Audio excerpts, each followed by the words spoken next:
the sound and the rhythm of the sound, above all the rhythm, is wrong, no image can save. Because the rhythm of the sound is, I believe sound is the first human sense. Moi je bois pas en fait, c'est simple que ça. À ce moment-là, Ah ouais, je peux plus. t'es rentré quand? Je suis rentré il y a 8 jours déjà. Il y a 8 jours. Ah non, moi je bois à bulle. Vous voulez un verre de rosé ou pas hein? Volontiers, volontiers. Eh ben tiens, 2 verres de rosé pour les messieurs et puis un bulle, Chi-Shui. Je disais, mais quel est le secret de la réussite? Je dis, madame, c'est le travail. C'est le travail. Mais il voulait pas entendre ça, tu sais, il voulait entendre des trucs comme quoi? bah écoute, l'argent est tombé du ciel, sûr. les gens ils tapent à la porte directement parce qu'on est français, et que c'est un pays magique, c'est l'Eldorado ici. Voilà. Alexandre, on est là pour parler un peu de ton expérience. Ah voilà, ok, pardon. Et, Ferme-moi ça, j'en ai plein, je veux pas vous voir de l'autre côté.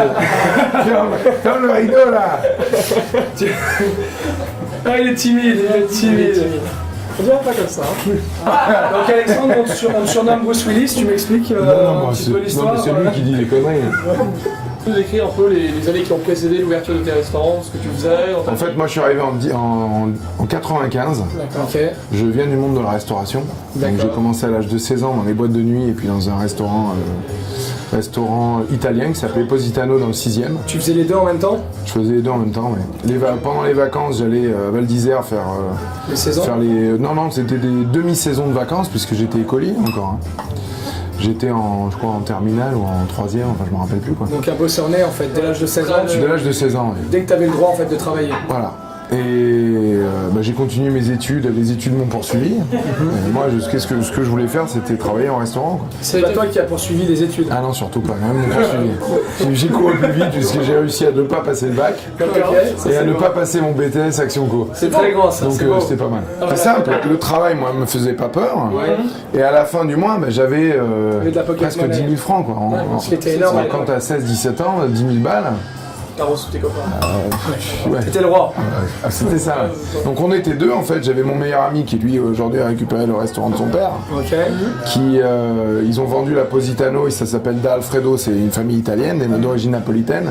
Pizzeria dans le 6e arrondissement. Moi j'ai grandi là-bas. Ça existait encore. À 600 couverts jour. Donc ensuite j'ai commencé à travailler. Donc premier restaurant pizzeria. J'ai fait 6 mois. Ensuite j'ai rechangé pour un boulot de barman dans un autre restaurant qui était la même famille tout simplement, qui s'appelait Da Mimmo, c'était une trattoria. Et cuisine méditerranéenne et italienne. Ouais. Et ensuite j'ai commencé à... je voulais vraiment apprendre le métier. On m'a pris comme commis. Ok. Donc c'est en dessous d'un demi-chef de rang, c'est vraiment au plus bas. C'est-à-dire que tu es porteur d'assiette, c'est le runner à l'américaine. Tu portes les plateaux. Là j'avais quoi? J'avais 18 ans, j'ai annoncé à ma mère que j'allais travailler en restaurant, donc elle m'a dit ah t'es fou mon fils, fais des études, tu peux pas faire ça. Ah non, grosse crise à la maison. Hein.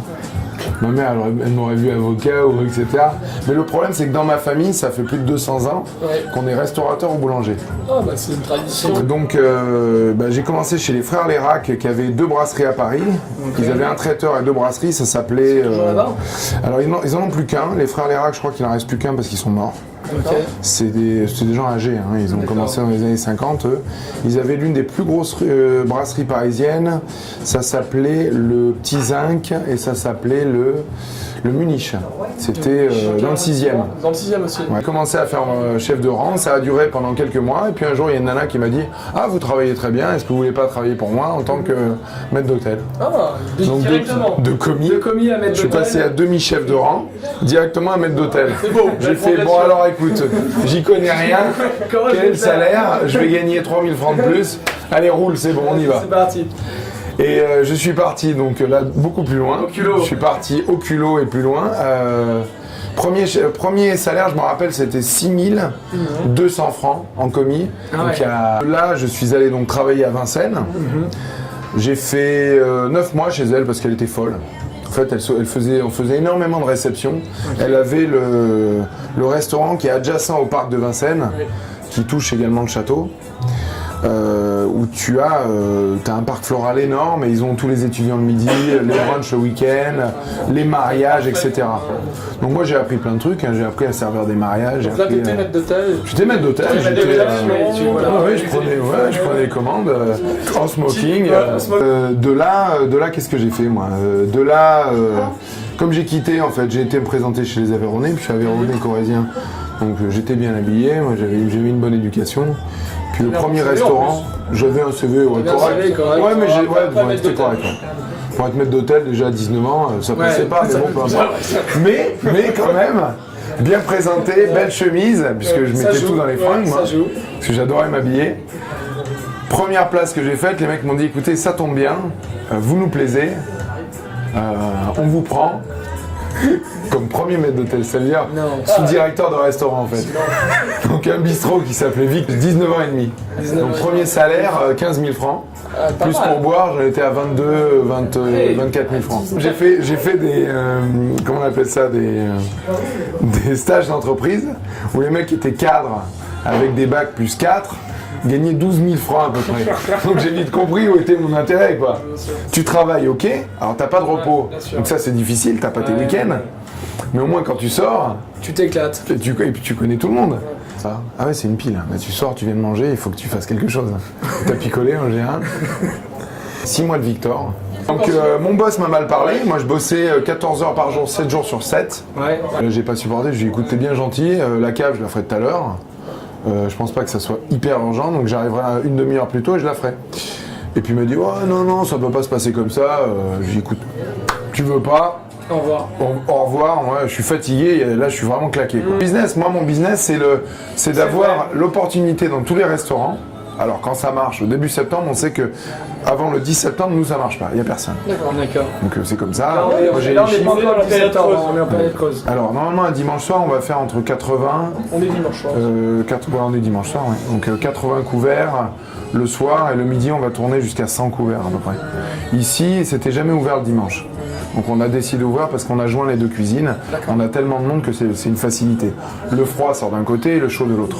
On accepte tout le monde et moi ce qui me fait plaisir c'est d'avoir des gens qui ont aussi bien 19 ans, des étudiants, même des Chinois, des Français et puis du businessman. Bien sûr. Évidemment le ticket moyen il va être complètement différent. Il y en a qui vont peut-être dépenser 10 euros, ça les 100 kouaï et l'autre il va peut-être dépenser 1500 kouaï. C'est l'avantage, on peut tout faire ici. Et moi je veux les gens qui reviennent, je veux que ces gens-là reviennent chez moi parce qu'ils sont bien. Puisqu'ils sont contents de revenir, ils sont comme à la maison. Donc, ils peuvent choisir aussi leur ticket aussi. Voilà, à côté j'ai un client typique, c'est un très bon ami d'un de mes associés. Ouais. Il vient quand il veut, il se met en terrasse, il est tranquille avec une copine, il vient se faire sa date dans le coin, puis il est bien. Voilà. Mouton, je travaillais plus. Et puis j'ai une amie qui m'a dit écoute Alexandre, j'ai ma soeur qui est à Shanghai, est-ce que tu veux partir à l'étranger? Je dis pourquoi pas. Boire des coups tous les jours au bar du marché, 20 ans. Au bar du marché. Donc on était tous là à l'époque, toute la même bande de potes. Et puis j'ai pris ma décision en une semaine, j'avais mon visa, j'avais mon billet d'avion. J'avais pas grand chose à l'époque, j'avais... Bah non, mais ça j'ai pas pu l'apprendre, donc en fait j'adorais les montres. Okay. Donc j'en ai pas la soirée parce qu'il fait trop chaud. Mais j'adorais les montres, donc j'avais une Breitling, une Rolex. C'est un investissement en plus, c'est un investissement, voilà. C'est un investissement parce que ça m'a permis de rester ici. Bah ouais, parce que j'avais 1500 $ en cash. Parce que j'avais plus rien, on avait tout bouffé. Hein. Et j'ai vendu mes 2 montres pour rester ici, quoi. Ok. Donc t'es arrivé en quelle année à Shanghai? 95. 95, donc 17 janvier 95. Il y a 15 ans déjà. Et qu'est-ce qui s'est passé quand t'es arrivé à Shanghai? Qu'est-ce qui s'est passé? Déjà, j'ai pas aimé. La première chose, on est allé dans un restaurant manger des runtoun. Ok. Tu peux nous dire un peu ce que c'est? Alors, un petit ravioli à la vapeur avec du porc dedans. On le fait cuire à la vapeur pendant 10 minutes et on le trempe dans du vinaigre, on le mange. Donc quand il est 6h du matin, se taper pas de croissant, pas de café, pas de confiture, pas de pain, c'est dur. Et je me suis dit, bon, c'est pas grave, on va passer ça. Le vinaigre, j'aime bien, ça m'a sauvé. J'ai mangé mon petit déjeuner chinois. Et ensuite, on est allé à la maison, donc squatter chez une copine. Et on a vu qu'elle squattait également. D'ailleurs, qu'elle n'avait pas d'appartement. C'était une chambre avec une Ouais, c'était une chambre. Nous, on dormait par terre avec sa sœur. Et la salle de bain était Gongyeong. Elle était. C'est-à-dire, Gongyeong, c'était qu'elle est ouverte, elle était ouverte, mais à tout l'étage. D'accord, c'est une truc partagée comme on a dans les hostels parfois. Sanitaire commun en fait. Sanitaire commun. C'est cool. L'histoire elle a commencé comme ça en fait. Il a fallu se démerder. D'un endroit très propre du 6e, je suis arrivé ici dans la merde. Et puis il a fallu s'en sortir. Alors bizarrement, le premier soir on s'est fait inviter par le copain de la nana. Ils étaient 7, ils avaient un restaurant italien. C'est cool. Tous les soirs on allait bouffer là-bas gratos. En fait ils signaient les additions. J'y dis mais vous avez 10 serveurs, ils nous servent l'eau sans arrêt, ils nous collent à la table. Il y a un problème dans ce restaurant. Puis j'ai commencé à ouvrir ma gueule, moi, tout simplement. Et j'ai vu une espèce de vieux là, sortir du restaurant et qui parlait français. En fait c'était un chef italien qui avait appris le français en Côte d'Ivoire. On a sympathisé. Et au bout d'une semaine, comme le restaurant ne marchait pas, ils m'ont dit tu veux pas prendre le restaurant? Parce que le service était. C'était nul. Il y avait 25 personnes en salle. Ils faisaient 300 mètres carrés, ça s'appelait le Fellini's. Ils étaient une dizaine en cuisine. C'était du n'importe quoi. Ils faisaient 10 couverts jour. Moi, la routine, c'était simple. Je prenais un taxi. Taïchar, je prenais un taxi. J'arrivais le matin au restaurant. Gianni, qui s'appelait Gianni Piantanida, qui était le chef, me disait « Alexandre, qu'est-ce que tu bouffes ?» J'écoute Gianni, j'ai pas faim, je vais à la muscu tout à l'heure. Il me disait « Écoute Alexandre, il faut manger. Si tu manges pas, c'est la Chine qui va te manger. » Alors j'ai dit « Bon, ok, fais-moi quelques pâtes, Gianni. » Alors 11h30 du matin, putain l'enculé, t'as mis une assiette à pizza comme ça, 1 kilo de pâtes. Et mangia tout, Alessandro. C'est une vraie maman pour toi en fait. Mais c'est comme ça que tout simplement, j'allais faire le marché avec lui. Et puis j'ai appris beaucoup de choses dans la cuisine. Et j'ai appris beaucoup de choses. Oui, parce que la partie salle, je la connaissais. La partie bar, oui. Et la partie cuisine avec lui pour des plats italiens, etc.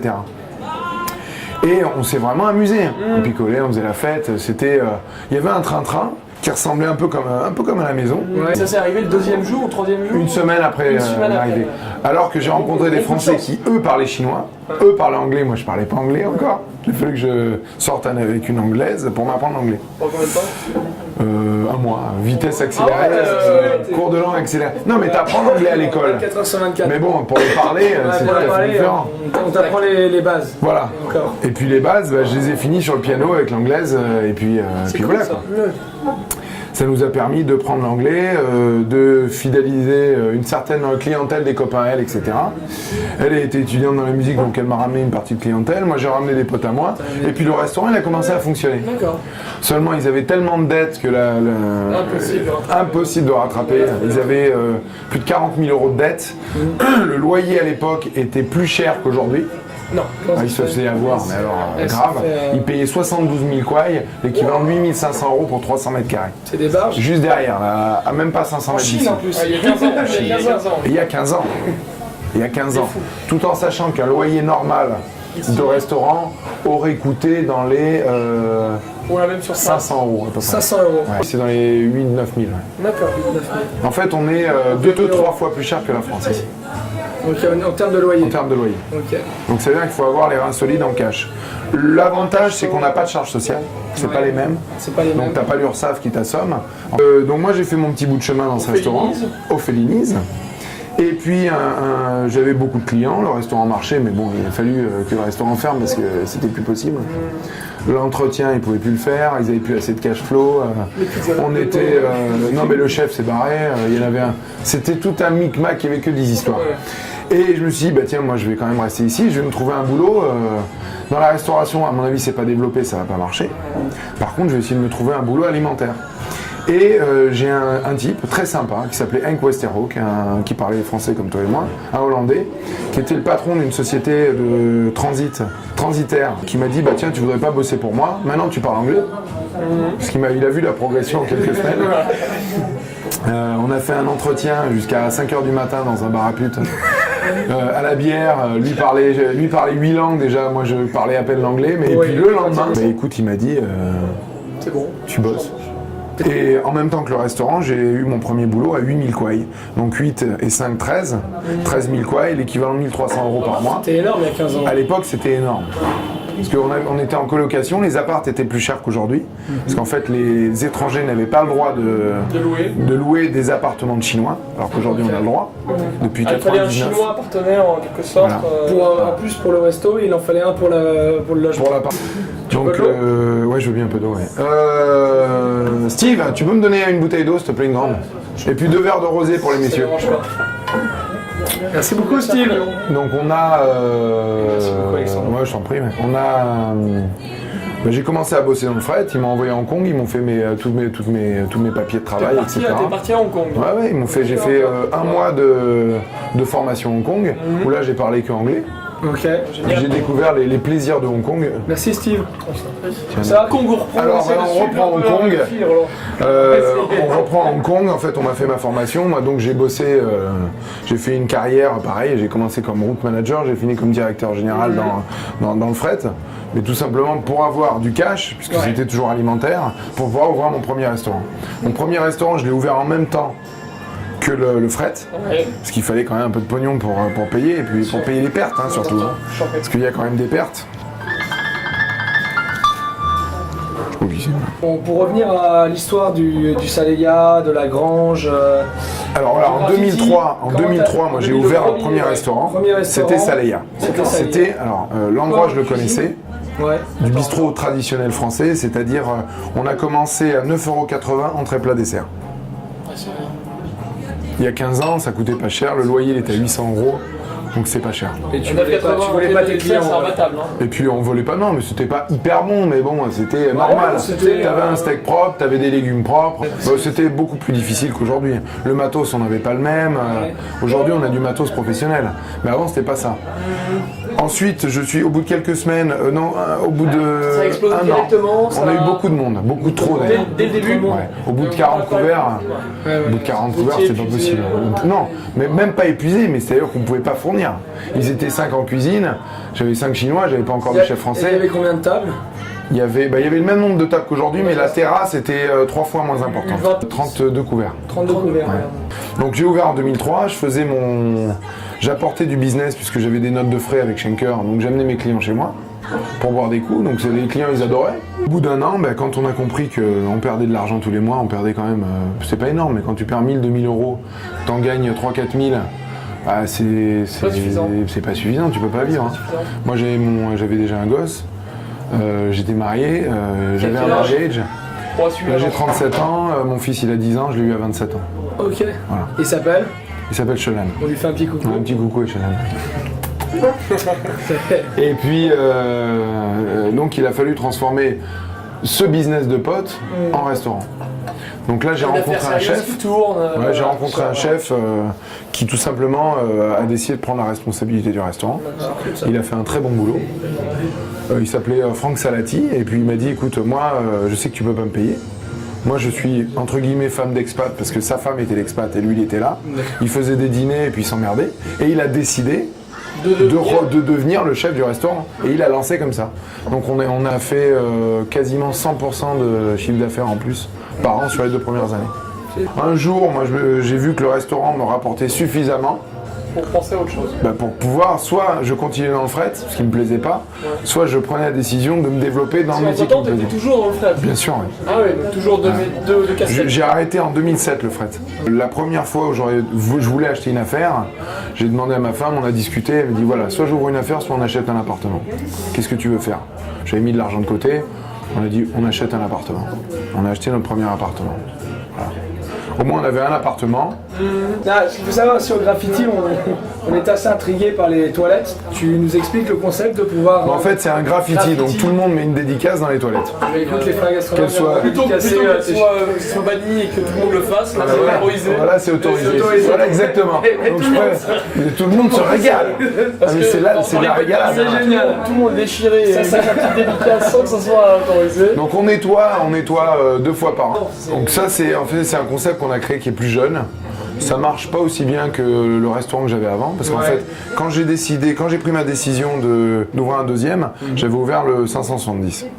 Le 570, c'est le numéro de la rue. Donc j'avais fait une déco très industrielle. Et puis on faisait un chiffre d'affaires au bout d'un an qui était au-dessus de nos espérances. Le seul problème, c'est qu'il y avait encore des gens qui me disaient « Ah oui, mais je sais pas trop ce que... qu'est-ce que vous faites là-dedans? Vous faites du français, vous faites de l'italien ?» En fait, nous, on faisait de la cuisine méditerranéenne. C'était là, la Bernadette, elle a commencé au 570.